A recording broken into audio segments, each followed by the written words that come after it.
नमो वितरागाय, नमो वीतरागाय, नमो अरिहंताणम, नमो अरिहंताणं, नमो सिद्धाणम, नमो सिद्धाणं, नमो आयरियाणम, नमो आयरियाणं, नमो वज्जायाणम, नमो उवज्जायाणं, नमो लोये सव साहुणम, नमो लोये सव्व साहुणम्, ऐसो पंचन मुक्कारो, ऐसो पंचनमुक्कारो, सवपावपणासनो, सव्वपावपणासनो, मंगलाणं च सौवेसिम, मङ्गलाणं च सव्येसिं, परमं हवै मंगलम्।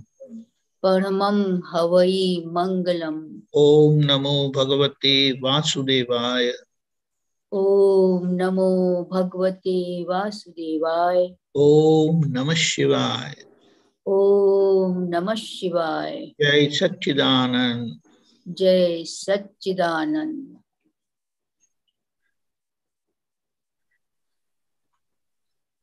जय सच्चिदानंद। जय सच्चिदानंद। आप पूछना चाहेंगे? जी जी। बोलिए। कल वो बात हुई कि हम संसार हेतु के लिए वाणी यूज करते हैं तो वचन बल नहीं रहेगा। तो हम हमारे तो लोगों क्या की नहीं जो रहेगा? वचन बल, हाँ, तो हम लोग तो संसार हेतु के लिए वाणी यूज हो रही है। संसार हेतु किया किसको बोलेंगे? हमारा घर बार चले, सब चले, उसके लिए वाणी यूज हो रही है सारे दिन। देख, वो वाणी का है ना, हे दादा भगवान, मुझे कोई भी देहधारी जीवात्मा के साथ क्या है आखिर? कठोर भाषा तंत्रिली भाषा कठोर न भाषा तो बोलना, मेरी भाषा ना बुलाए ना बुलवाई जाए, बोलने कि के बोलवा। प्रति ना अनुमोदन किया जाए, ऐसी परम शक्ति दे। कोई कठोर भाषा तंत्रिली भाषा बोले तो मुझे रुरु भाषा बोलने की परम शक्ति दे। जी। तो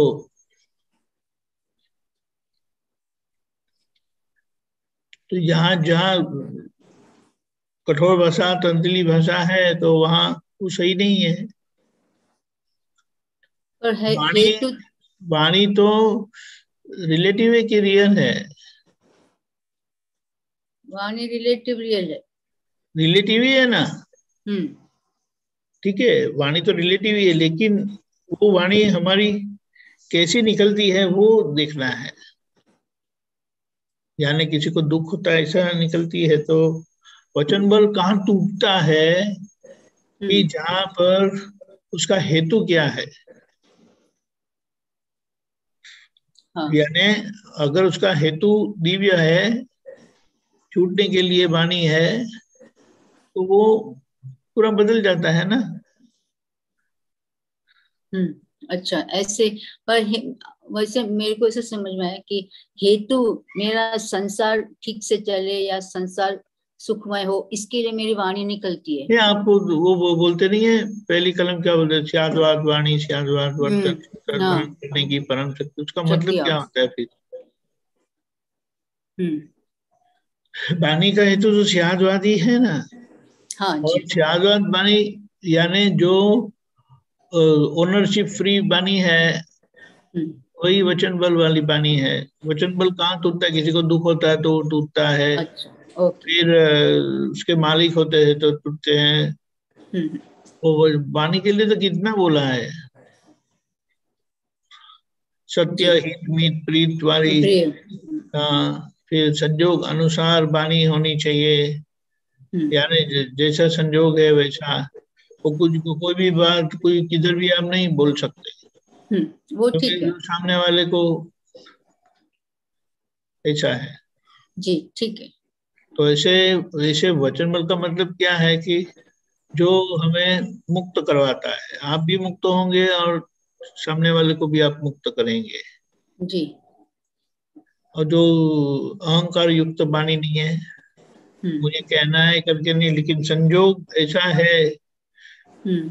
तो आपको बोलना है संयोग के अनुसार जहाँ संभव से निपटारा हेतु है, तो वो वाणी कभी आपको वो बल वाली ही होगी।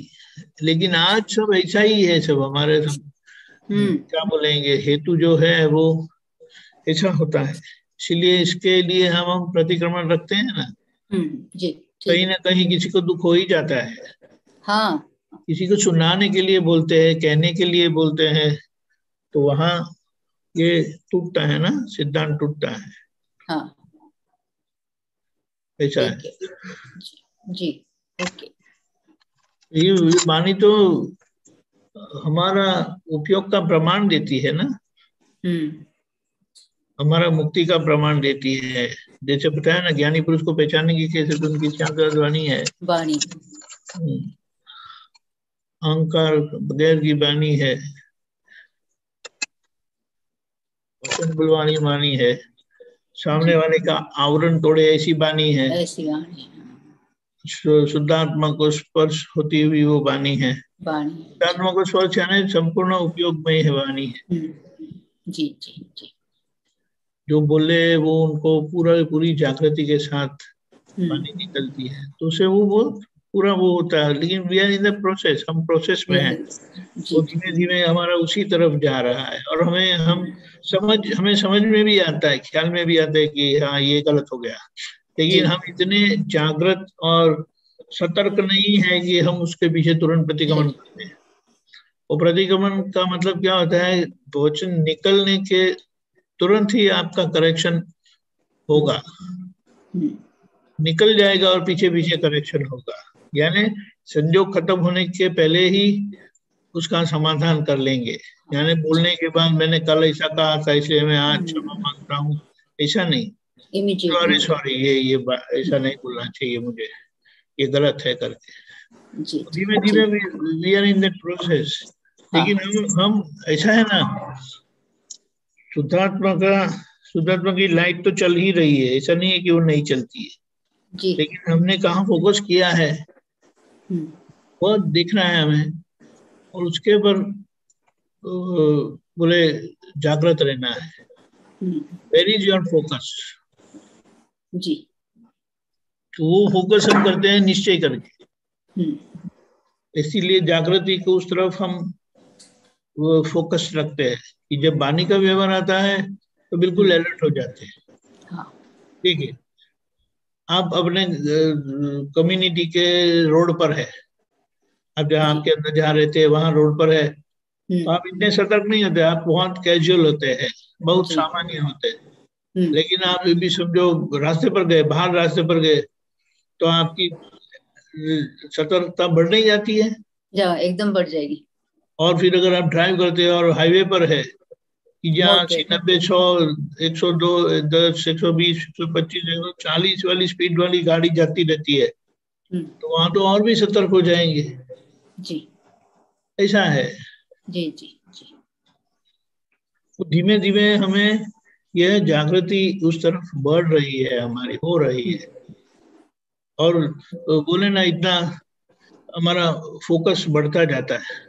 अभी ऐसा करके देखते हैं, फिर ऐसा ऐसा ऐसा ऐसा, फिर ऐसा हो जाएगा, ऐसा है। बराबर है जी जी, वेरी नाइस जी। जय सच्चिदानंद, जय सच्चिदानंद, जय सच्चिदानंद। रमेश जी। स्वामी जी जय सच्चिदानंद, प्रणाम स्वामी जी। जय सच्चिदानंद, प्रणाम स्वामी जी। 2 प्रश्न है। बेसिकली समझ मुझे अपनी ठीक करनी है, कुछ समझ आ रहा है तो उसको चेक करना है, ठीक है स्वामी जी। जो एक्सपीरियंस होता है या जिसको हम अनुभव कहते हैं, अनुभव सदा रिलेटिव के एरिया में ही होता है, रियल के एरिया में अनुभव नहीं होता। क्या ये समझ मेरी ठीक है? क्योंकि एक्सपीरियंस में एक एक्सपीरियंस करने वाला होता है, एक वो होता है जिसका एक्सपीरियंस हो रहा है, और एक एक्सपीरियंस की प्रोसेस होती है, देयर इज अ ट्रायल। ये 3 चीजें होती हैं एक्सपीरियंस में, लेकिन रियल में वननेस है। तो ये मेरा प्रश्न पहली समझ मेरी ये है, फिर मैं दूसरी बात पे आऊं। अनुभव फिर से कहो, is on the real side और द रिलेटिव साइड? हाँ जी, ये पूछ रहा हूं क्योंकि मेरी समझ जो अब मुझे समझ आ रहा है वो ये है कि अनुभव रिलेटिव के एरिया में होता है, रियल अनुभव को देखता है, जानता है, लेकिन वहां पर अनुभव नहीं होता। वो जानता है, देखता है, लेकिन होता रिलेटिव में। ये समझ है। ये व्हाट इज उसका नाप क्या है? अनुभव का नाप क्या है? अनुभव की फाइनलिटी क्या है? अनुभव की फाइनलिटी है कि ये जानना कि अनुभव हो रहा है कि नहीं हो रहा। नहीं, अनुभव की फाइनलिटी केवल ज्ञान है, ये बता सकते हैं हमेशा?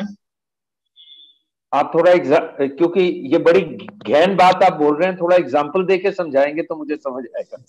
अनुभव क्रिया का कर्तापन है ना, हमें क्रिया का कर्ता भाव है। कर्ता हाँ, अच्छा जी, ठीक है स्वामी जी। हाँ। और क्रिया के कर्ता भाव से मुक्त हो जाने पर हमारी, हम जानते करके बोलते हैं, हम करते करके भी मानते हैं।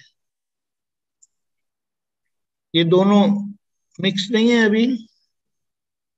हाँ, अभी तो मिक्स है, मैं अभी की बात नहीं कर रहा हूं, मैं एक नहीं तो अंडरस्टैंडिंग की वही बात। अनुभव, तो फाइनलिटी अनुभव का क्या है? मैं कर्ता भाव से मुक्त हो जाता हूं और केवल ज्ञान स्थिति है, तो वो क्या है? ये केवल वो भी ज्ञान अनुभव स्थिति। है, वो भी एक प्रकार का अनुभव है। हाँ, वो अनुभव के कारण रिलेटिव ठीक हो जाता है, नॉर्मल हो जाता है, ठीक है? हाँ जी। तो आप केवल देखने वाले, जानने वाले हो जाने पर, कर्ता भाव से मुक्त होने पर आपका जी व्यवहार नॉर्मल हो जाता है, जी सहज जी हो जाता है। जी द फाइनलिटी जो है अनुभव, वो तो केवल ज्ञान है। और केवल ज्ञान व्यवहार है कि निश्चय है? निश्चय। केवल निश्चय। केवल केवल निश्चय है जी। ठीक है। हाँ जी। व्यवहार व्यवहार जब निश्चय वो ठीक हो जाता है, परफेक्ट, तो व्यवहार हाँ नॉर्मल हो जाता है, हाँ सहज सहज हो जाता है। जी ठीक है। जी। तो उसका नाप रिलेटिव से मिलता रहता है। क्या मिलता रहता है? मेजर, नाप मेजर। हाँ, नाप। रिलेटिव से मिलता है। कितना रिलेटिव सहज हुआ, अच्छा अच्छा अच्छा, समझ गया। रिलेटिव हाँ कितना हाँ जी, हाँ नॉन जी, वायलेंट हुआ, हाँ जी, हाँ समझ गया, और उसका समझ उसका गया। मेजर वाणी पर है। हाँ, अभी जो आप समझा भी रहे थे। स्यादवाद वाणी, वो हाँ, आपका निश्चय का प्रमाण देती है। स्यादवाद वाणी निश्चय का प्रमाण। हाँ जी, ठीक है, ठीक ठीक, समझ गया सर। व्यवहार हम 100% शुद्ध हो गया, वो निश्चय का परिणाम है ना। हाँ, वो निश्चय का परिणाम है। व्यवहार को निश्चय माना था तो व्यवहार बिगड़ गया, अपने मर्जी का हो गया, हाँ जी, हाँ जी, और अपनी मर्जी से वो अहंकार युक्त हो गया। हाँ और जी, हाँ अहंकार युक्त व्यवहार वो हिंसक ही होता है। हाँ जी, बिल्कुल बिल्कुल स्वामी जी, बिल्कुल। और निरहंकार, टोटली अहंकार से मुक्त, वो हम्म अहिंसक हो जाता है। हम्म। लेकिन वो है तो व्यवहार शुद्धि ही, हाँ लेकिन व्यवहार शुद्धि निश्चय प्राप्ति के बगैर नहीं हो सकती। हाँ, निश्चय प्राप्ति के बाद व्यवहार शुद्धि इसलिए नहीं हो सकती। शुद्ध निश्चय का प्रमाण शुद्ध व्यवहार देता है। शुद्ध निश्चय का प्रमाण शुद्ध व्यवहार देता है। अच्छा जी, यानी ठीक है। हाँ वो निश्चय 100% हो जाता है, व्यवहार 100% नॉर्मल हो जाता है, नॉन हाँ वायलेंट हो जी, जाता है। जी जी वो जी। दोनों तरफ उसका प्रमाण मिलता है। हाँ जी, लेकिन फाइनलिटी क्या है? केवल ज्ञान, वो फाइनलिटी है, एब्सोल्यूटनेस। एब्सोल्यूटनेस। स्वामी जी यहाँ पर आके मेरी दूसरी एक क्लैरिफिकेशन आती है। ये प्रश्न नहीं है, क्लैरिफिकेशंस हैं। मेरी एक क्लैरिफिकेशन आती है कि रियल के स्तर पे, एब्सोल्यूट के स्तर पे अनुभव, एज एन अनुभव या एज एन एक्सपीरियंस जैसे हम जानते हैं शब्द अनुभव को या एक्सपीरियंस को, वो पॉसिबल नहीं है। लेकिन अनुभव वर्ड हम इसलिए यूज करते हैं क्योंकि एब्सोल्यूट की जब बात करनी हो तो एब्सोल्यूट के लेवल पे कोई भाषा नहीं है। एब्सोल्यूट के लेवल पे मौन है, स्टिलनेस है, साइलेंस है। तो भाषा तो हम रिलेटिव की ही यूज करेंगे एब्सोल्यूट को समझाने के लिए, क्योंकि जिसको समझा रहे हैं, मतलब ये जो उमेश आपके सामने बैठा है ये भी रिलेटिव में दबा हुआ है, तो इसको अगर आपको कुछ समझाना है तो रिलेटिव की भाषा ही इस्तेमाल करेंगे। तो क्या इसलिए हम अनुभव यूज करते हैं? नहीं है, हम खुद को समझाते हैं, आई को। हाँ हाँ, मतलब जब हम खुद को भी समझाते हैं तो रिलेटिव की भाषा ही इस्तेमाल करते हैं। Am I correct?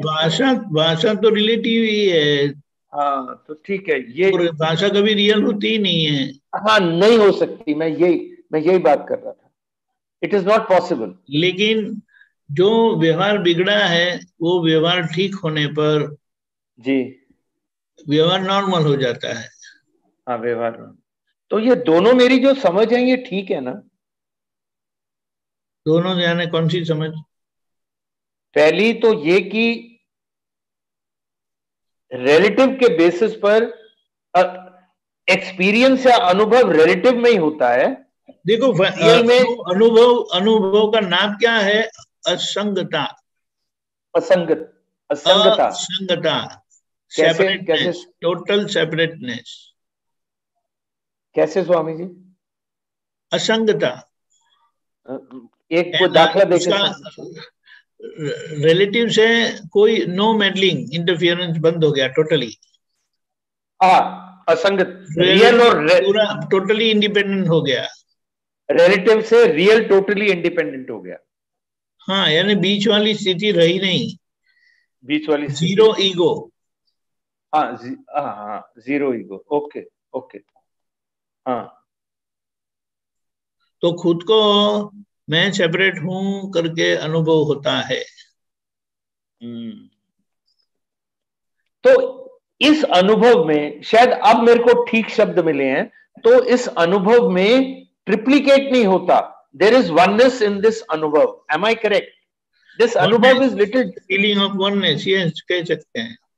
It is different from the normal practice of अनुभव। इसको बोलेंगे बाहर 100% कंपैशनेट, अंदर 100% सेपरेट। हाँ, अब आई मेरे को बात। हाँ, बिल्कुल ठीक। तो बाहर प्रेम स्वरूप, भीतर 100% वितराग। हाँ, बाहर प्रेम स्वरूप, ये हाँ ठीक। व्यवहार में कोई भेदभाव नहीं। हाँ, और भीतर वितराग, भीतर 100% वितराग। ठीक है, समझ आ गई। बहुत इक्वेशन मैच हो जाता है। बहुत इक्वेशन मैच। रिलेटिव में कंपैशनेट, 100% कंपैशन, और रियल में total oneness, in the sense separateness. Thank you so much Swami ji, क्योंकि मुझे बोलो। मुझे अपनी बात समझाने के शब्द नहीं मिल रहे थे, पर आपने समझ ली। हम समझ गए, वही इम्पोर्टेंट है दोनों। Thank you so much. जय सच्चिदानंद। जय सच्चिदानंद। अमी बहन। जय सच्चिदानंद। दीपकानंद जी। जय सच्चिदानंद।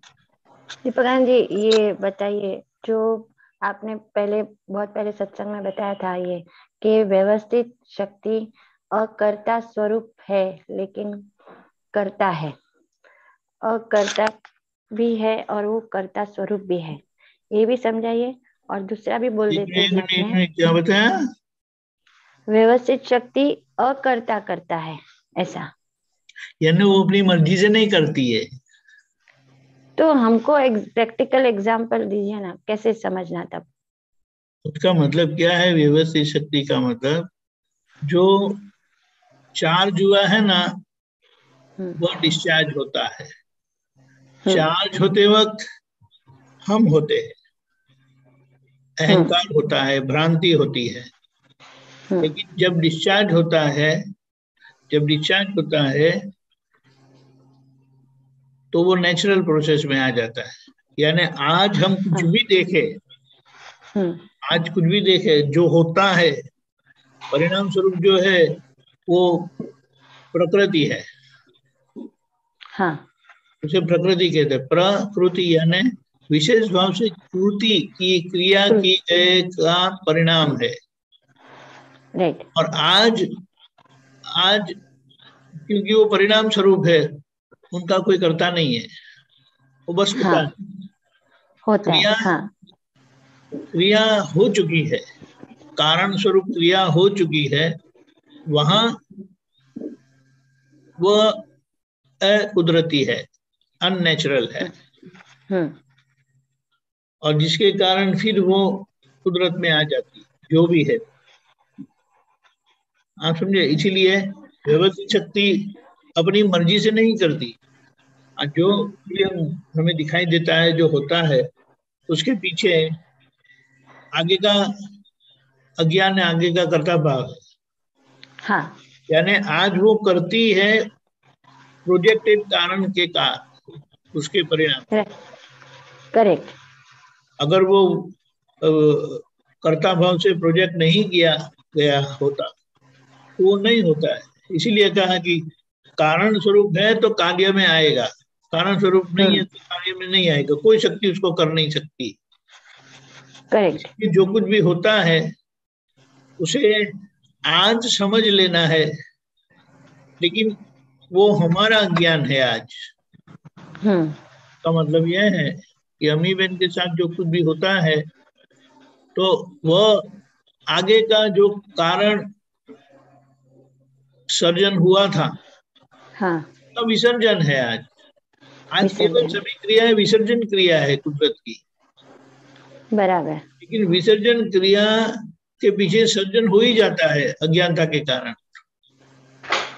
और हमें ज्ञान मिलने के कारण विसर्जन होता है, सर्जन नहीं होता है, लेकिन वो पूरा विसर्जन नहीं होता, क्योंकि हम वो बीज जिसने जो परिणाम दिया, उस बीज को हम नहीं देख सकते, पहचान सकते। उसके पीछे वो कारण रह जाता है। तो कारण तक की जागृति तक हमें पहुंचना है। इसीलिए स्थूल परिणाम का कारण स्थूल ही है, लेकिन उसके पीछे वो सूक्ष्म स्वरूप रहा है, कारण स्वरूप। कारण सूक्ष्म स्थूल होता रहता है। कारण जो सूक्ष्म स्वरूप है, सूक्ष्म रूप से है, वो स्थूल परिणाम देता रहता है भुगतान के रूप में। भुगतान के रूप में।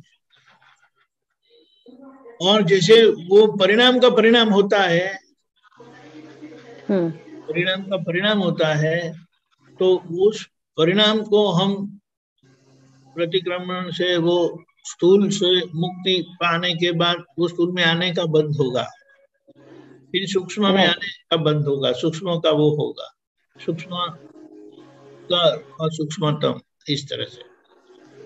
करेक्ट। अभी तो हमारी गलतियां कोई भी देख सकता है। हाँ, देख सकते हैं। और यानी किसी को दुख होता है, खुली आंख से कोई बता सकता है कि आपने दुख दिया, आपसे दुख हुआ। तो उसके इस तरह से प्रतिक्रमण करते करते करते करते वो स्थूल में आना बंद होगा, सूक्ष्म में आना बंद होगा, फिर सूक्ष्मतर और सूक्ष्मतर। बराबर। तो ये जो प्रतिक्रमण है वो हमें कहाँ तक लेके जाएगा वो पता नहीं, लेकिन अभी हम फिलहाल तो स्थूल का ही देख के प्रतिक्रमण कर लेते हैं। नहीं, स्थूल का करते करते, क्योंकि नया सर्जन नहीं होता है, पुराना विसर्जन होता है। लेकिन हमारी जागृति अभी तो स्थूल के ऊपर है। या स्थूल का मतलब क्या है? क्रिया करने की भावना। हाँ, ये मुझे करना है, अंदर है, इसीलिए वो अंदर से करवाता रहता है। हाँ, करवाता रहता है, और करेक्ट। परिणाम बाहर दिखाई देता है, जैसे ऐसा बोलना चाहिए, ऐसा करना चाहिए। तो हमारा वो स्थूल रूप व्यवहार और वाणी रूप व्यवहार, उसे किसी न किसी को दुख होता है। तो हमारा अभी प्रतिक्रमण ऐसा करते हैं, किसी को भी दुख ना हो, मेरी वाणी ऐसी हो, ऐसा मेरा व्यवहार ऐसा हो, राइट। ठीक है। तो जैसे वाणी हमारी ऐसी हो गई, हमारा आचरण ऐसा हो गया, ठीक है। तो ये आचरण क्लियर हो गया, वाणी क्लियर हो गई। जैसे दादा भगवान के बारे में बताया, कोई 6 महीने तक उनके साथ रहे तो उनके आचरण की कोई गलती निकाल नहीं सकता। हाँ। उनके आचरण से कोई बता नहीं सकता कि ये गलत है करके। उनकी वाणी से कोई, हमारा तो बोलते हैं ना, छटक जाता है, हाँ। दिमाग छटक जाता है बोलते हैं। हाँ। तो उसे हमारा आचरण और वाणी बिगड़ते हैं। बराबर है। फिर वो जैसे वो क्लियर हो गया, स्थूल सूक्ष्म बोले, स्थूल और सूक्ष्म।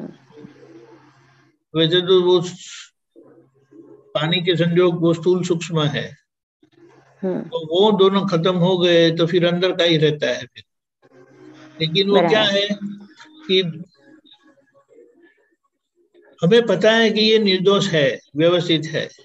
बाहर हम ऐसा एक परिस्थिति सोच सकते हैं कि वाणी में नहीं है, व्यवहार में नहीं है, लेकिन अभी भी हमारे मन में ऐसा विचार आते रहते हैं कि ऐसा तो नहीं होना चाहिए ना, ये तो ठीक नहीं है ना। अभी ये जाता नहीं है आज, क्योंकि आज हमारा निश्चय है ना कि पूरा ये, लेकिन वो परिणाम से मन में वो बंद नहीं होता है, वो परिणाम रूप आता ही रहता है। हमें करना, लेकिन वो नहीं हो सकता। ये मन वाणी चाहे की एकता नहीं है ना, वो शुद्धि आज नहीं हो सकती। इसीलिए कहा कि दादा भगवान की जैसी स्थिति हो सकती है कि हमारे वाणी व्यवहार से किसी को भी, यानी वाणी से, आचरण से किसी को दुख नहीं होता, ऐसा हम हो सकते हैं, वहां तक हम पहुंच सकते हैं। अब वो तो यानी क्या हो गया, हमारे लोगों के साथ के व्यवहार में कभी किसी को दुख नहीं होगा। और वाणी अगर कोई तीसरे व्यक्ति हमारे पीछे पीछे पड़े, वीडियो उतारते हैं, ऑडियो लेते हैं, तो हमारे व्यवहार से कोई ऐसा बोल नहीं सकता कि ये गलत है। बराबर है। वहां तक हम पहुंच सकते हैं आज। और फिर जो रहा वो अंदर का है हमारा, वो तो अच्छा समय आएगा तो अपना, लेकिन वो अंदर का भी हम प्रतिक्रमण करने से, निश्चय करने से, वो कारण स्वरूप हमारी भूमिका तैयार हो जाती है। हाँ। वो चरम शरीर में होगा, यानी उसके लिए 1 2 3 भव जो बीच वाला एडजस्टमेंट का है वो हो जाएगा। लेकिन हमें उसकी वो बहुत फिक्र नहीं है। अभी फिक्र तो क्या है, जो हो सकता है वो हमें कंप्लीट करना है। सही है, ये बात है। हाँ। तो ये जो हम जब दुख किसी को हमसे हो जाता है, तो ये उसका मतलब हो गया कि हम पहले ही अपने मन वचन काया को दुख दे रहे हैं, खुद का पहले नुकसान हो रहा है यहाँ पे। नहीं, वो अलग बात है। वो तो ये भी यहाँ है ना, तो बाहर है ही। हाँ, यहाँ है तो बाहर है ही। सही बात है। जैसे हमारा क्या है, यहाँ है, बाहर जो जाता है ना वो बंद हो गया तो बाहर से बंद हो जाएगा। यहाँ करने का भाव है, इसीलिए बाहर होता रहता है, इसीलिए बाहर हो जाता है। पक्ष है, राइट, पक्ष है। ऐसा करना चाहिए। हाँ, ऐसा नहीं करेंगे तो सही नहीं है, ऐसा करना चाहिए। इसीलिए ऐसा होता रहता है आचरण, क्योंकि क्रिया में आने के लिए उसके क्रिया के संबंध का हमारा तो क्या बोले, हस्ताक्षर होना है। वो हस्ताक्षर है, इसीलिए बोलते मैं नहीं करूंगा, ना करूं, ना करवाऊं, के कर्ता प्रति कोई किसी अनुमोदन करूं, अनुमोदन भी नहीं, हाँ, या अनुमोदन दूं, ऐसी परम शक्ति आप मुझे दो। राइट, वो हमारा आज काम कर रहा है। सही है। तो ये जो व्यवहार दृष्टि है वो यहाँ पे काम करेगी। हाँ, अभी तो यही है, अभी तो कोई भी देख सकता है। हाँ, देख सकता हमारे है। नजीक वाले लोग हमसे खुश नहीं है हमारे नहीं, आचरण से। सही है। समझे ना, ऐसा है। हाँ, और दीपक ये जो जागृति बोलते हैं ना हम लोग, तो ये एक तरह जागृति मतलब ये समझ ही ना, समझ जितनी जागृति तो खुली है ही अभी। हाँ। ऐसा है ना, ये लाइट चालू हुई है ना तो वो बढ़ती जाती है अभी। जागृति हाँ। नहीं है ऐसा नहीं है, लेकिन ऐसा है कि क्रिया होती है। आज गलती होती है, कोई कहता है ये आपने क्या कर दिया, नहीं नहीं वो हमने ऐसा नहीं किया, आपको ऐसा लगा। यानी हम जानते नहीं कि हम हमारी गलती को का रक्षण करते हैं। वो रक्षण में से निकलना है, उसका प्रतिक्रमण करना है। कि कोई बताता है फिर भी हम मानते नहीं है, तो वो क्या बात है। ख्याल में आया ना? आया सही से। यानी आज किसी को दुख होता है, अगर वो बोले नहीं फिर भी वो गलत ही है ना। गलत ही है, बराबर है। हाँ, वो बात सही है। खुद को तो अंदर अभी पता चल ही जा रहा है कि यहाँ गलत तो है ही। हाँ, कई जगह पे पता नहीं भी चलता है। हाँ, कहीं पे नहीं भी चलता है, सही है। बराबर। जय सच्चिदानंद। जय सच्चिदानंद। हाँ, ओके। उमेश जी बोलिए। उमेश जी बोलिए। हाँ स्वामी जी, दो चीजों में डिफरेंस पूछना था। हाँ। जागृति और चेतना अलग अलग होते हैं या एक ही होती है? चेतना यानी चेतनता, उसे कॉन्शियसनेस कहते हैं अंग्रेजी में। ये चेतनता है, वो एक अपेक्षा से वो बॉडीली मूवमेंट को चेतनता बोलते हैं। और जागृति का मतलब है चेतन स्वभाव, जानने की शक्ति। जानने की शक्ति। हाँ, यानी आप जागृत हुए हैं। जो आपका है उसको वैसे आपका मैं ज्ञान में, ज्ञाता में स्थित हुआ है, प्रस्थापित हुआ है, इसलिए जानने वाले हुए हैं आप। दर्शन शक्ति खुली है, प्रज्ञा शक्ति खुली है, तो वो जागृति खुली है। अभी वो जागृति चेतनता को बॉडीली सेंसिटिविटी को बोलते हैं।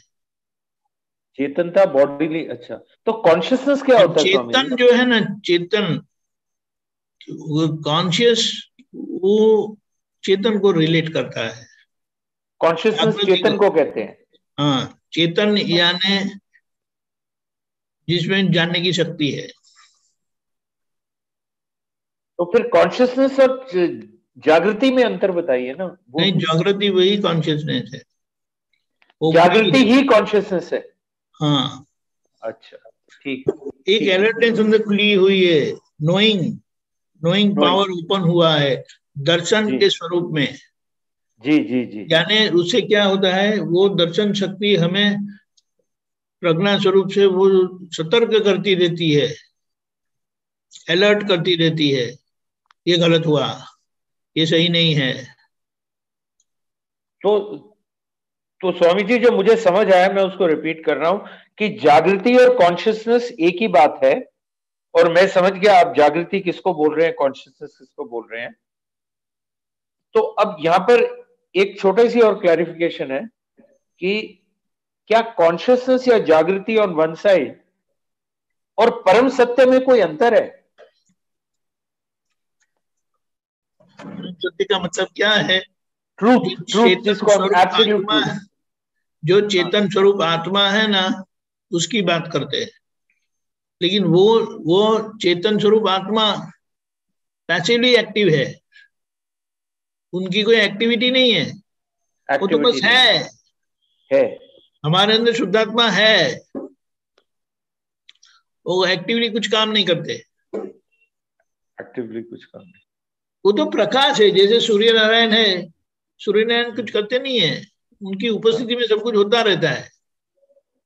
उनकी उपस्थिति में सब कुछ होता रहता है। हाँ, ये बात। वो प्रकाश को आप कैसे उपयोग करते हैं? हाँ, यानी वह जो जागृति खुली, उस जागृति का आप क्या उपयोग करते हैं? हाँ, नया सर्जन करने में या विसर्जन क्रिया के परिणाम को विसर्जन क्रिया ही समझकर वहां फिर से किसी प्रकार से करते नहीं है जी, इगोइस्टिक प्रोजेक्शन नहीं करते, तो वो आपकी मुक्ति है। जैसे हमारा नया प्रोजेक्शन बंद हो गया, नया चार्ज बंद हो गया, आज डिस्चार्ज होता है, लेकिन वो संपूर्ण डिस्चार्ज नहीं हो सकता आज। वो जब वो अच्छा समय होता है ना, द्वापर होता है, तो वहां पूरा डिस्चार्ज हो जाता है। लेकिन जब पूरा डिस्चार्ज होता है तब वो चरम शरीर हो जाता है। चरम शरीर मतलब लास्ट बॉडी के, जो फिर आप निर्वाण हो जाएगा। अच्छा। लेकिन वो नहीं होता है ये समय में। दादा ने कहा मेरा नहीं हुआ तो आपका कैसे होगा जी। लेकिन आप मेरे जैसे अनुभव स्थिति में आज पहुंच सकते हैं आप। जी जी जी, ऐसा है। जी जी। तो हमें वही फोकस करना कि जागृति खुली है, लेकिन हमारी जागृति का उपयोग ढंग से नहीं होता है। हाँ, समझ गया, ठीक ठीक ठीक, बिल्कुल क्लियरली समझ आ गया। सूर्य नारायण तो है, सूर्य नारायण की उपस्थिति में हम सो जाते हैं। हाँ, सूर्य नारायण की उपस्थिति में सो जाते हैं, ठीक बात है, ठीक बात। फिर क्या हो गया, वो क्यों सो जाते हैं? तो बोले सब वो जो हमारा जीवन व्यवहार है ना, वो सही नहीं है, वो गलती वाला है। इसकी ओर में सुला देता है, भगवान की उपस्थिति में सुला देते हैं, तो क्या करेंगे? इसीलिए ये खाना और निद्रा दोनों कम होते जाते हैं। जैसे हमारी जागृति बढ़ती है ना, खाना और निद्रा कम होते जाते हैं। कम होने पर भी आपको थकावट नहीं होती है। जी जी जी, क्योंकि वो जो जागृति खुली है ना, वो जागृति ढंग से उसका उपयोग होता है। जी जी जी, और ढंग से उपयोग होने पर जो थकावट, वैसे वेर एंड टेयर होता है ना, वो कम होता जाता है। कम होता जाता है, ठीक है, समझ गया। मानसिकता से हम निकलते जाते हैं। हाँ। ये जो है मैंने किया कर किया कुछ नहीं, सब व्यवस्थित नहीं किया, और हम बोलते मैंने किया करके बोले थक गए। और खाना, मैं तो मानता हूँ 90% एक्सेस है, 80 to 90% एक्सेस है, जो हमारे शरीर को हकीकत में सस्टेन करने के लिए 10 to 15% ही खाना चाहिए जी। हम सप्लीमेंट नहीं करते रहते, हम भरते रहते, हम फीलिंग सप्लीमेंट करने का क्या है? जैसे गाड़ी चलाते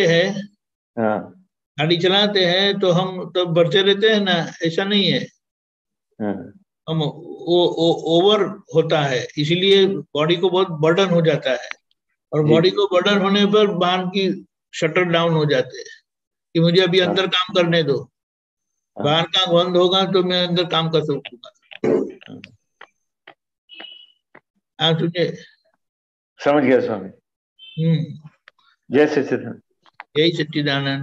गीता बे बिल्कुल क्लियर हो गया। गीता बहन बोलिए, मणिनगर। जय सच्चिदानंद दीपकानंद जी। जय सच्चिदानंद। हाँ, गुजराती में बोलूं? हाँ, आप बोलिए गुजराती में, मुझे तो हिंदी में बोलना पड़ेगा। हाँ, मारे हूंफ पर पूछू तू। किसके पे पूछना है? हूंफ। हाँ? आधार हूंफ લઈએ તો ઓકે ઓકે ઓકે। હા, તો એમાં કેવું થાય છે હવે કે જો કોઈના તરફથી ના ગમતું આવે ને, જસ્ટ કે બાબાનું કઈ વર્તન એવું ના ગમતું આવ્યું તો બેબીની હૂંફ લેવાય, બેબીનું ના ગમતું આવ્યું તો હસબન્ડની લેવાય, હસબન્ડનું ના આવ્યું તો પછી કોઈ આપતા પુત્રનું લેવાય, પણ આમ ચક્ર ફર્યા જ કરે, હૂંફ જ લેવાય છે। बराबर है, वो तो होता है। आत्मानी गुफाમાં नहीं, फिर कुछ नहीं तो आखिर में अच्छा खाना खा के हाँ सो जाएंगे। हाँ, तो आत्मा फिर कुछ भी नहीं हुआ ना, तो फिर शटर गिर जाते, सो जाते। हाँ, होता है ऐसा कि जैसे जैसे, क्योंकि हमें निरालंब ज्ञान मिला है। हाँ, जो हमें अवलंबन से संपूर्ण मुक्त कराए, ऐसा ज्ञान मिला है। पूरा विज्ञान घन आत्मा प्राप्त हुआ है, लेकिन हमें वो समझ में नहीं आता है अभी। हाँ, इसीलिए तो जैसे जैसे समझ में आएगा, और वो ये स्वाध्याय के प्रयोग से हमारी समझ पक्की होती जाती है, और फिर वो हम अवलंबन नहीं ढूंढेंगे, फिर सही समझ के साथ रहेंगे, फिर हमें अवलंबन की जरूरत नहीं पड़ती है। लेकिन ये क्या कब होगा? हो रहा है, खिचड़ी पक रही है। अभी आप बोले तो बोले वो गैस पर चढ़ जाऊं। कभी बोलते रहो मम्मा कितना टाइम है, अभी मैं गैस पर चढ़ जाऊं, बोलो तो ऐसा बोलते हैं। हाँ, बोलते हैं। अभी उसको जो 15 मिनट लगेगी तो लगने दो ना। इसीलिए बोला कि ज्ञान मिलने से, अहंकार से मुक्ति मिलने पर अब आपका कर्ता भाव मिट गया है। कर्ता भाव जो है वो औपचारिक कर्ता भाव है, जो आज्ञा के शब्द में उसका उपयोग होता है, जो पुण्यानुबंधी पुण्य का कारण बनता है, तो उसे बोलना ही नहीं है कर्ता भाव। लेकिन मुझे तो ऐसा, हाँ बोलिए। मुझे लगता ही नहीं है कि मेरे में कर्ता भाव नहीं है। कर्ता भाव से ही हर काम ऐसा देखो। अच्छा चलो, आप कर्ता भाव का मतलब क्या है? आपने कुछ किया ऐसा आप मानते हैं, हाँ, लेकिन करते तो आप कुछ नहीं है। बोलो क्या किया आपने? ये सब इसीलिए जो अपने होता आप है, को नहीं, अपने आप को समझाना है। लेकिन वो समझा ही नहीं पाते ना। हमको तो ऐसा ही अरे लगता है जैसे जैसा है ना, मैं सही हूँ, उसके लिए तो आपकी दिमाग बहुत चलती है। हाँ, बराबर से चलता है। हाँ, बराबर से चलता उसमें है। तो पीछे पड़ते ही नहीं है। भगवान को भी उल्टा सीधा पढ़ा कर उसको मनवा देते हाँ, कि हाँ, आपने हाँ, ही किया करके। हाँ, बराबर है। लेकिन वो धीमे धीमे वो बुद्धि परेशान करती है हकीकत में, और वो केवल मानते हैं कि आपने किया। हाँ, एक क्रिया, इसीलिए दादा बाबा ने क्या कहा, एक पापड़ तोड़ने की शक्ति हमारे में नहीं है, हाँ, लेकिन सारे ब्रह्मांड को हिलाने की शक्ति हमारे में है। उसका मतलब समझना है। कर्ता भाव से कुछ नहीं कर सकते, क्योंकि वो होता है। हाँ, जो भी है वो सब संयोग इकट्ठे होते हैं तो काम होता है। लेकिन वो समझ में ही नहीं आता ना कि संजोग के आधार पर होता है। समझ में नहीं आता, बोलने से समझ में थोड़ी आएगा। मुझे समझना है तो फिर वो बात आती जाएगी। उसका मतलब क्या होता है कि हकीकत तो यही है। जैसे कि अगर मैंने कहा कि मैंने बहुत अच्छा सत्संग किया, अरे ये जूम चलता था तो सत्संग हुआ, अभी मेरा इंटरनेट बंद हो जाए तो, चलो इंटरनेट भी चालू है, सब कुछ है, लेकिन कोई महात्मा आए नहीं, तो मैं खुद जैसा अपने आप से सत्संग करूंगा ना? नहीं कर पाएंगे। यानी सब संयोग इकट्ठे होते हैं, तो कार्य होता है। तो उसमें मैंने किया करके मैं कैसे कह सकता हूँ? कहना नहीं है, लेकिन वो आ ही जाता है। इसीलिए वो धीमे धीमे वो समझ में आएगा। चलो, आप सुबह में उठे तो ये कुछ कार्य अब तक हुआ ना? हाँ। वो सुबह में किसने उठाया आपको? खुद उठे? नहीं, व्यवस्थित। कितने लोग रात को सो गए ना, सुबह में उठे ही नहीं है। हाँ। तो आप कैसे उठे? आपको किसने उठाया? किसी ने उठाए बगैर आप कैसे उठे? बराबर है। हाँ। तो ये यहाँ से हमारा दिन शुरू हुआ, वहीं पर हम नहीं है, हमारी सत्ता नहीं चली। तो ये सारे दिन में आपकी क्या सत्ता चली? कुछ नहीं। इसलिए खुद को समझना है, ये जो होता है। आप बोलते हैं कि मैंने खाना पकाया, लेकिन खाना पकाने का आपको प्रेरणा ही नहीं हुई, विचार ही नहीं आया, तो वो विचार किसने दिया आपको करने का? नहीं, वो तो मैंने सोचा। हाँ। आपने सोचा सही है, लेकिन आपको विचार बैगन की सब्जी बनाने का क्यों आया? आप समझे? हाँ, हाँ। और देखो, घर में अगर कोई बैगन की सब्जी नहीं खाता है ना, तो फिर मैं बना के क्या करूंगी? कोई खाता नहीं है, तो मेरे लिए मुझे नहीं बनाना है। हाँ। समझ गए? तो ये उसको क्या बोलते हैं ये ज्ञान से एक प्रकार का तर्क हमारे अंदर खुलता है, लेकिन वो तर्क संसार का बढ़ावा करने के लिए वो तर्क नहीं है, लेकिन ये संसार की क्रिया कैसे चलती है ये ज्ञान युक्त तर्क है, ये ज्ञान के पक्ष का तर्क है। देखो एक ऐसा है ना, जो भी मुकदमा चलता है हाँ वो दोनों तरफ से होता है। हाँ वो चोर भी अपना क्या बोलते हैं वकील लाता है, हाँ और जिनके घर चोरी हुई ना वो भी वकील लाता है, वो हाँ दोनों लड़ते हैं। हाँ, तो एक क्या करने के लिए लड़ते हैं? दोनों ही जीतने के लिए है ना। वो दोनों के जीतने के लिए, लेकिन एक ने बोले कि मेरे घर में उन्होंने चोरी की, हाँ और ये बोलते कि नहीं मैंने चोरी नहीं की, नहीं की। हाँ आपका आरोप गलत है मेरे पर। हाँ बोले मेरे घर में चोरी हुई तब आप ही थे, तो फिर कौन है चोर? आप समझे? आप समझे?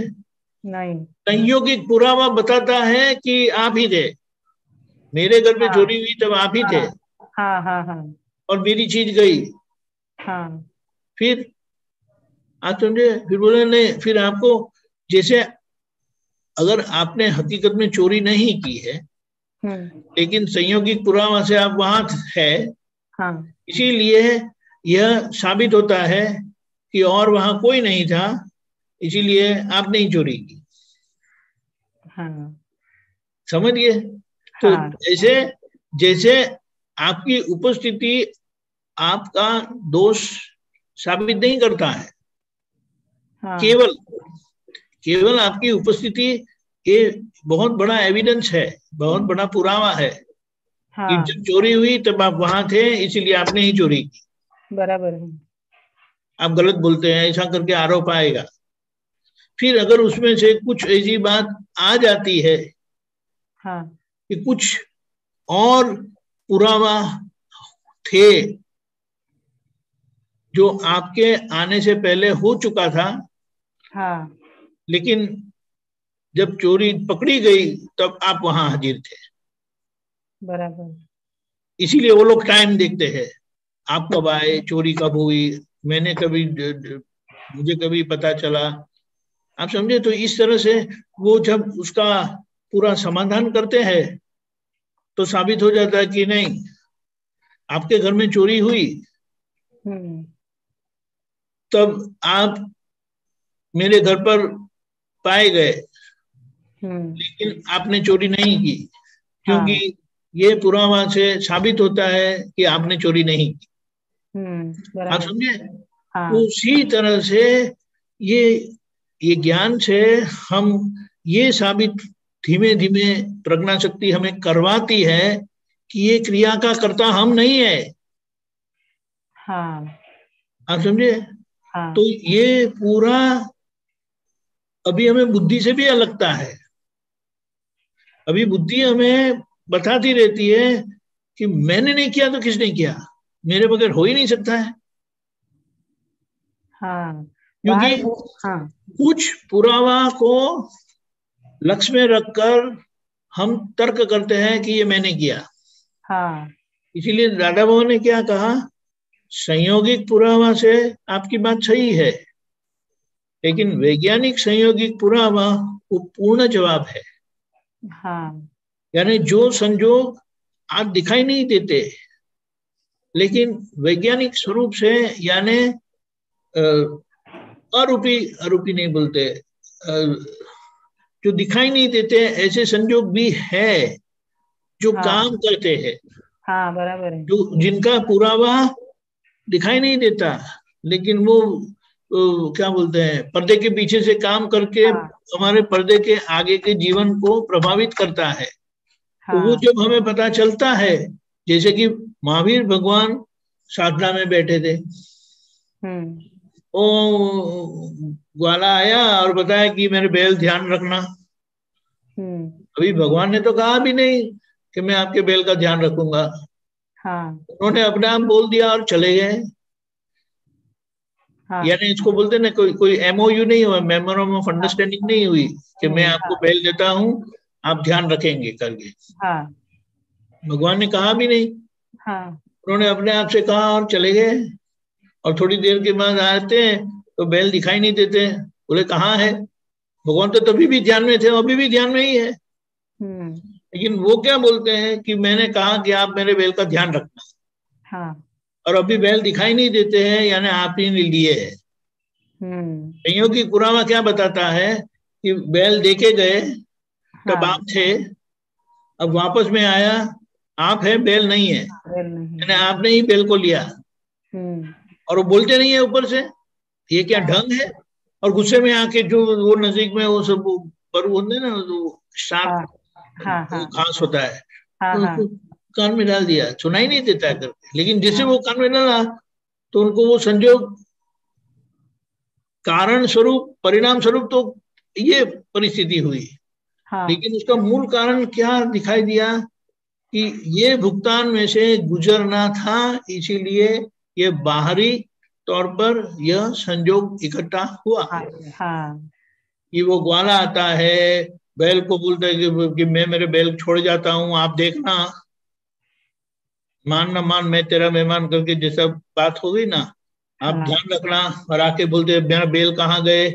लेकिन जैसे कान में चुका तो उनको तुरंत वो भुगतान से उनको तुरंत दिखाई दिया कि ये परिणाम कैसे आया। तो बोले इतने जन्म पहले ये जो परिस्थिति बनी थी, जिसके कारण उन्होंने वो शैयापाला के कान में गरम गरम शीशा डाल दिया था, उसके परिणाम से आज यह परिणाम आया। लेकिन फिर उन्होंने जांच की कि मैंने तो गरम गरम शीशा डाला था, तो ये सिर्फ ये घास कैसे आया?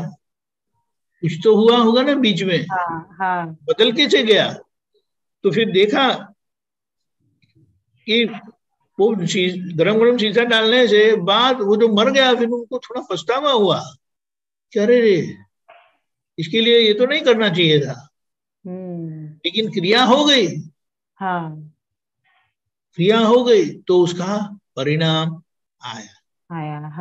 लेकिन देखो, पछतावा, इतना पछतावा भी होने से ये पूरा परिणाम बदल जाता है। अगर वो सही ढंग से पछतावा होता है तो वो पूरा परिणाम बदल जाता है। मतलब कि क्रिया होने के बाद परिणाम तो आएगा ही, लेकिन पश्चाताप करते हैं आप, प्रतिक्रमण। हाँ, लेकिन वो तो गरम गरम शीशे थे, वो मर गया था, भगवान को वो लगने पर भी वो जीवित है।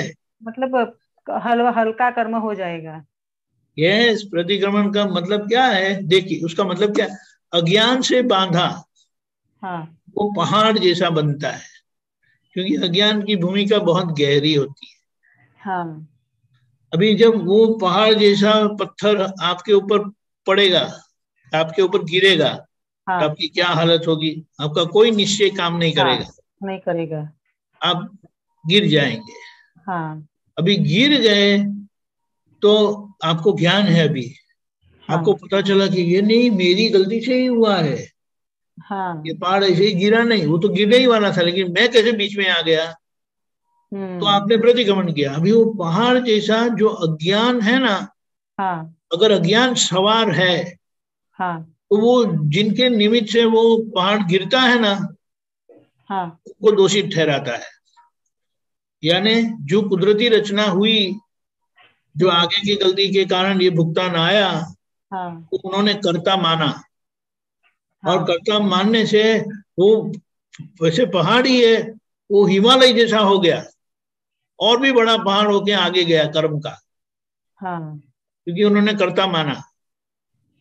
और वही अगर ज्ञानी महात्मा है और ज्ञानी पुरुष है, तो वो समझ गए कि अरे ये तो मेरी गलती का ही फल है, और बड़े दिल से पश्चाताप करते हैं।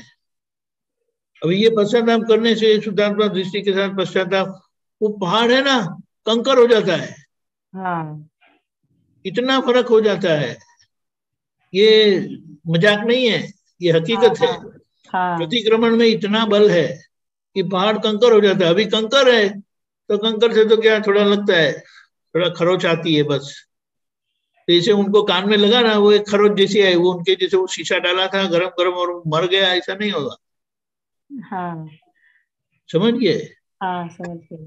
तो ये प्रोसेस, ये प्रयोग में से निकलना है हमें, फिर वो समझ में आएगा। हाँ। सब देखो, जांच करो, मेरी बात सही है वो करने के लिए तो हम बहुत तर्क करते हैं। हाँ।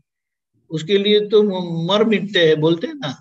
लेकिन धीमे धीमे अभी ज्ञान से मैं करता नहीं हूं, कोई करता नहीं है, जो हमारी बुद्धि आरोप करती है, तो बुद्धि और प्रज्ञा के बीच में संघर्ष होता है। लेकिन एक जगह पर बुद्धि अटक जाएगी, क्योंकि प्रज्ञा का प्रकाश बुद्धि से ऊपर का है। हाँ।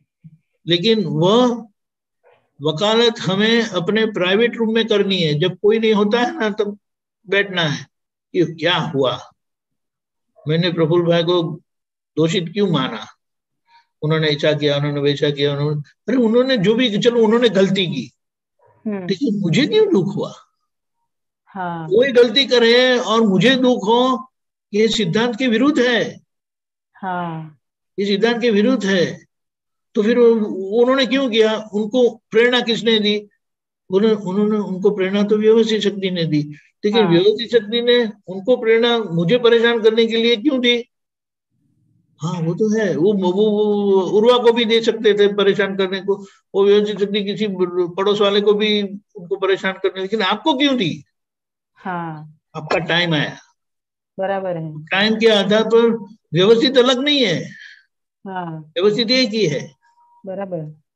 तो वो पूरा ऐसा करके आपके ऊपर आया, वे निमित्त बन गए, क्योंकि उन्होंने भाव किया था। उन्होंने भाव नहीं किया था कि मुझे ये गीता बहन को ही परेशान करना है, उन्होंने तो बोलने का तय किया था।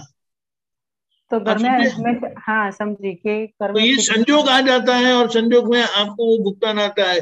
फिर ये तर्क से आप प्रफुल्ल भाई को निर्दोष ठहराते हैं और बोले कि मुझे भुगतान आया, यानी वो मेरी ही गलती है। हाँ। प्रभु जी निर्दोष है, गलती मेरी है, प्रतिक्रमण आप करेंगे। मैं प्रतिक्रमण करती हूँ, लेकिन बोल ही देती हूँ कि आपने यहाँ गंदा किया। वो आते हैं तो फिर कुछ सारे घर में वस्तुएं डाल देते हैं, तो मैं उसको बोलती हूँ, फिर बाद में प्रतिक्रमण करती हूँ। चलो तो फिर से एक उसको भी देखते हैं ना, हम उसको भी देखते हैं। पूरे घर में बच्चे आपके बच्चे छोटे थे ना, तो कहीं भी सुसु छीछी नहीं करते थे ना, कहीं पर भी करते सारे घर में कहीं पर भी कर लेते थे। हाँ। और कभी उनको देख के नहीं, इधर किया, समझ में नहीं आता, अकल नहीं है, टॉयलेट में करना चाहिए। उर्वा तो रोज बोलती है, उसको रोज बोलती है उर्वा कि आप बच्चे ही हो। तो अगर बच्चे हैं तो बच्चे को तो कभी डांटा नहीं आपने, छोटे को हाँ। खुशी खुशी कर दिया, क्योंकि बच्चे के प्रति का प्यार है ना। हाँ। वो कुछ भी, जो भी कुछ करता है उसके लिए आपको कुछ नहीं होता है। और वो खिची में बैठ के ऐसा ऐसा करेगा ना, अरे क्या करता है, ऐसा नहीं करने का, प्यार से कहते हैं, गुस्सा नहीं होते। नहीं होते। हाँ। और यहाँ गुस्सा होते, ये क्या ढंग है? फिर अगर आपको यही पता चलेगा कि नहीं, वो बिग पैकिंग में स्मॉल बच्चे ही है। हाँ हाँ, तो फिर आप बोलेंगे कि अगर आप ढंग से रखते हैं तो मुझे इतना सारा काम है, तो ये काम नहीं करना पड़ता है ना। फिर उनको भी ख्याल में आएगा। ऐसा होता है ना, तो वो बोलते हैं कि अब से नहीं करूंगा, फिर दूसरे दिन ऐसा ही होता है। लेकिन क्योंकि वो आपका हिसाब पूरा नहीं हुआ है ना। हाँ। वो यही बात समझना है, धीमे धीमे धीमे धीमे करके सब क्लेम बंद हो जाएगा। हाँ। जब शुरू शुरू में शादी हुई ना, तो उनका सब काम करने को अच्छा लगता है। हाँ बस थोड़ा समय होता है ना, अरे वो आप भी ले सकते हैं ना, मुझे क्यों परेशान करते हो, मुझे 10 काम होता है, ऐसा नहीं बोलते? आपने तो शादी नहीं की, तो इतना सारा नॉलेज कहाँ से? अरे लोग बोलते हैं ना। और वैसे भी आगे का धक्का नहीं खाया होगा। हाँ, आगे का धक्का खाया, इसलिए तो बोला कि नहीं, कुछ भी शादी नहीं करनी है। आपने बराबर ही बोला। शादी की उनके लिए झगड़ा नहीं है, ये बात समझना है। हाँ। सबसे बड़ी शादी हमारे खुद के साथ की है, शरीर के साथ की थी। ये जो संयोग संबंध है, उसे शादी क्या बोलते, शादी संबंध समझ बैठे है। संयोग संबंध है शरीर के साथ, वैसे भी पतिदेव के साथ संयोग संबंध है। लेकिन वो हमने शादी संबंध मानकर सब उसको चिकट कर दिया है। संयोग संबंध यानी साथ में है, बस उतना ही, यानी पड़ोस वाले। हाँ, पड़ोस वाले नहीं है। हाँ, तो पड़ोस वाले के साथ अगर कुछ हो जाता है तो उनके घर शादी है, तो आप जाके उनको शादी में मदद करते हैं, बोला मैं हेल्प करूंगा करूंगी करके सब कुछ करते हैं। अरे उनके घर में कोई गुजर गए तो शोक मनाने के लिए आप जाते हैं कि पड़ोसी है ना, तो आपको जाना चाहिए। और कुछ नहीं, फिर घर पर आकर टीवी देखते, अच्छा खाते, कुछ नहीं। आप समझे? यानी जैसे पड़ोस वाले के साथ आप ड्रामा करते हैं, उसी तरह से सभी लोगों के साथ ऐसा जीवन ड्रामा करना है। और ऐसा जीवन ड्रामा करेंगे तो उनको अच्छा भी लगेगा। लेकिन हम सीरियस हो जाते हैं। बराबर है। सीरियस यानी फिर मुंह भी चढ़ जाता है, गुस्सा भी हो जाता है, वो गलत है। वो धीमे धीमे करके आता है। और वो बच्चों को भी, अच्छे बच्चे ऐसा नहीं करते बेटे, ऐसा करे, बड़ी शांति से प्यार से कहते हैं।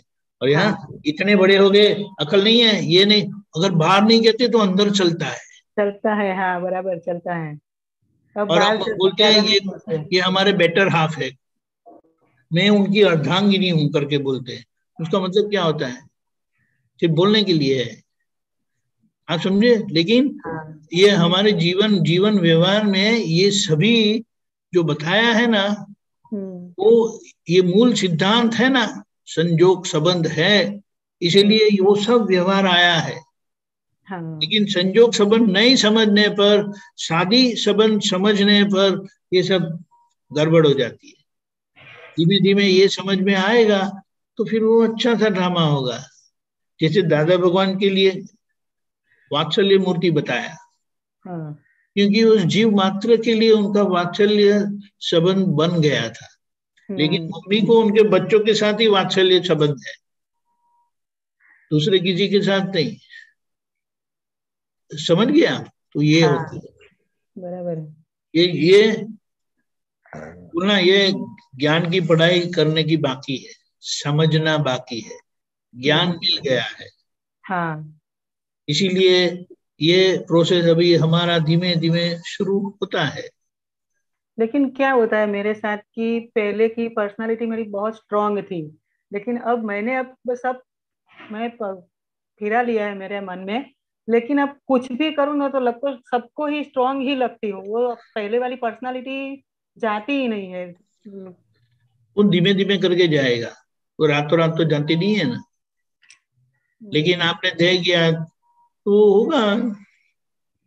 दादा के लिए बताया, वो तीखे मिर्ची जैसे थे बोला, लेकिन अभी नहीं है। बराबर। तो दादा के लिए भी बताया गया था, लेकिन उनके लिए भी बताया कि नहीं अभी तो बहुत अच्छे है। ऐसा है, ये प्रोसेस में से सभी को निकलना है। पहले ऐसे ही चाय दे देते थे, छलनी कुएं से पास किए बगैर। सब मुंह में कहे क्या करते हैं ये, ऐसी चाय दी जाती है। अभी बिल्कुल छलनी को वो करके देते हैं तो बोले रे वाह, प्रोसेस है। ठीक है, बराबर है, ऐसा है। तो जागृति का उपयोग हमें इस तरह से करना है, धीमे धीमे करके, और फिर अवलंबन लेना नहीं पड़ेगा, ज्ञान का ही अवलंबन होगा, यानी सही समझ। और सही समझ का अवलंबन हमें निरालंब बनाता है। सही समझ तो ये पढ़ना है। सही समझ तो हमें ये सत्संग में रहने से ही मिलेगी ना। वो तो है ना। फिर ये बाहर का सत्संग क्यों जरूरी है? क्योंकि वो हमारे अंदर चलता नहीं है। और दादा भगवान ने भी बताया, और हमने एक बार पूछा भी था कि दादा भगवान, दादाजी हम आपको जब रूम में देखते हैं ना तो ऐसा लगता है कि आप बहुत बीमार है, बहुत तकलीफ में है।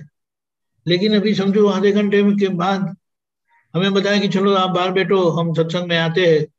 और बाहर सत्संग में आए तो पता ही नहीं चलता है कि आप इतने बीमार है, बिल्कुल जाने कुछ भी नहीं हुआ है। ऐसा 1-2 घंटे बैठते हैं, सत्संग करते हैं बिल्कुल, और फिर जब भी वापस सत्संग होने के बाद रूम में देखेंगे तो वापस ऐसा लगता है। तो ऐसा क्यों है? तो देखो सत्संग की इतनी दिव्य भूमिका है। हाँ। दादा भगवान के वचन थे, ये तो मैंने खुद सुने हैं। बोले सत्संग में हम दादा भगवान की सीट ऊपर बैठे रहते हैं। अभी कोई तर्क करेगा तो क्या रूम में बैठे तो वो दादा भगवान की सीट में नहीं है? एक विकल्प है, जिनको करना है वो करे, लेकिन उन्होंने सत्संग की दिव्यता बताई। हाँ। सत्संग में यह होता है और यह अनुभव सभी लोगों ने किया है कि रूम में देखने जाए तो हम डर जाए कि दादा को बोलते धन आप सत्संग नहीं आना, हम चलेगा, हम पद गाएंगे, कविराज है तो ये करेंगे वो करेंगे, ऐसा है।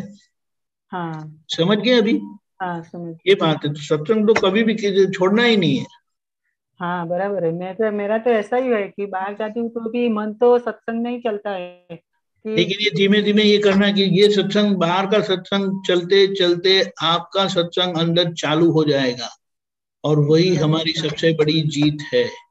समझ बाहर गए? जाती हूँ हाँ तो भी अंदर से तो ऐसा ही चलता है कि सत्संग में ज्वाइन होना है, लेकिन बराबर है। हाँ वो तो ही वो चलता तो ही है ना, अंदर अंदर भावना की है ना, इसीलिए वो शादी में जाना अच्छा रहता है।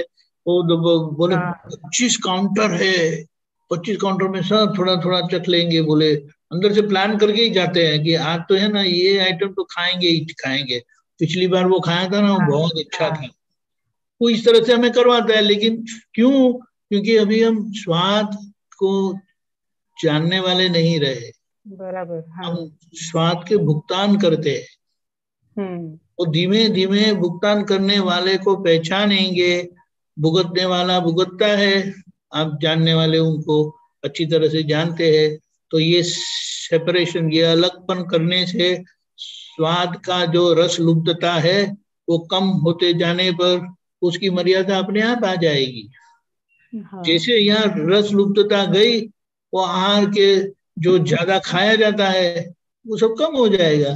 तो शरीर को जरूरत ही नहीं है, जीभ खाती है, पेट नहीं खाता है, लेकिन जोर पेट पर आता है, शरीर पर आता है, इसीलिए फिर सो जाते हैं। लेकिन भूख लगती है तो पेट में भी दर्द होने लगता है ना, वो अलग है, वो भूख अलग है। वो पेट की भूख के लिए बहुत थोड़ा खाने का होता है, फिर ज्यादा वो जीभ खा लेती है, इसीलिए फिर सो जाते हैं। बराबर है। आप समझे ना? तो ये इसमें से निकलना है। तो धीमे धीमे ये सत्य में एक दूसरे का अनुभव सुन सुन कर, देख देख कर हमें वो परिणाम आएगा।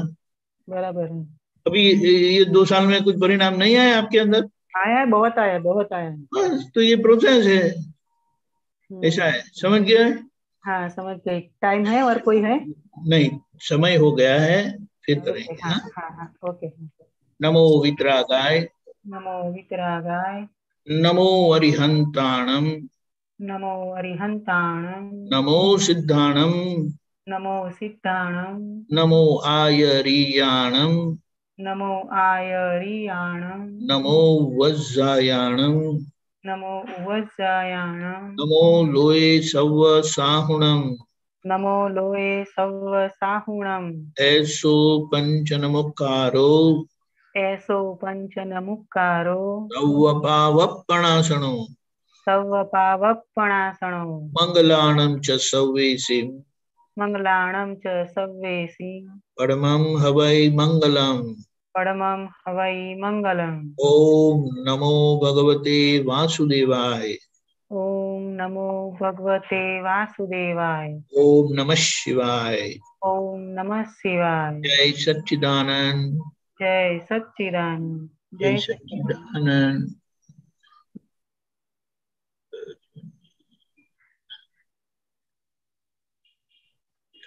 जय सच्चिदानंद, जय सच्चिदानंद, जय सच्चिदानंद, डॉक्टर नीनाबेन, अनुबेन, जय सच्चिदानंद जी, जय सच्चिदानंद, नित्याबेन, राज, जय सच्चिदानंद, रत्नाबेन, जय सच्चिदानंद, रत्नाबेन, जय सच्चिदानंद, गीताबेन, जय सच्चिदानंद, जय भाई, गिरीश भाई, जय सच्चिदानंद, जय सच्चिदानंद, जय सच्चिदानंद। जय सच्चिदानंद।